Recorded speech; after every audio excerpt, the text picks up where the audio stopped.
কটা বাজে এখন? 11টা। আর 3-4 ঘন্টা ওখানে কাটিয়ে আসতে পারতে। এখন ঢোকার টাইম হলো তোমার বাড়িতে। কি করছো?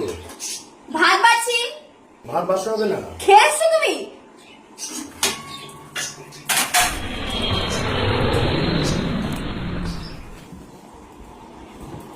আমি খাইনি।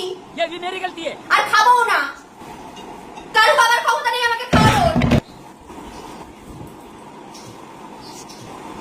আমার হাইও তুলছো। এখন তোমার ঘুমও পেয়ে গেল। এখন তুমি ঘুমাবে। আমি যে খাইনি তার কোনো পরোয়াই নেই। তুমি খেয়ে দিয়ে এসছো বাইরে থেকে। তোমার চাকরিওয়ালা লোক হয়ে গেছে না অনেকে। যাও তাদের কাছে চলে যাও। পটিতে গেলাম।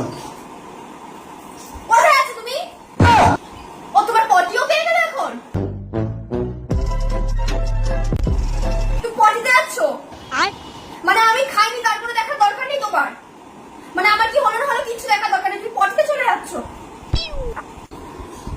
হাত পা না ধুয়ে বিছানায় উঠে কি করো তুমি? তোমাকে কতদিন বলেছি হাত পা ধুয়ে তারপর বিছানায় উঠবে।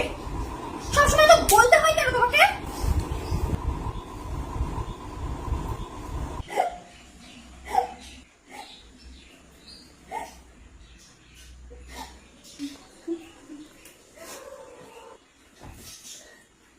তোমাকে আমি কথা বলবো আজকে।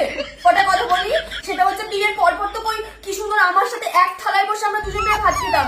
আর আজকে তুমি এখন খেয়ে দিয়ে আসলে বাইরে থেকে, তখন আমার প্রতি কোনো মায়া লাগলো না? হ্যাঁ, এখন তো দেখি রাত্রিবেলা এরকম করে ফোনটা ঢেকে ইয়ে করো। আমি যেহেতু এই পাশে শুয়ে থাকি তুমি এরকম করে আড়ালে আপনালে ফোন ঘাটো কেন? গো কে চাহানি বালি এসে তোমার লাইফে? मरहम की कसम मरहम न मिला मरहम की जगह मर हम गए। আমার কোনো দামই নেই তোমার কাছে। তারপর তুমি আমাকে বলবা যে আমি গন্ডগোল করি তোমার সাথে। তুমি শুয়েও বললে লাইটটা কে বন্ধ করবে? আমার বাবা। ফোন করো আমার বাবাকে, লাইটটা এসে বন্ধ করে দিয়ে যাক ট্রেনে করে এসে।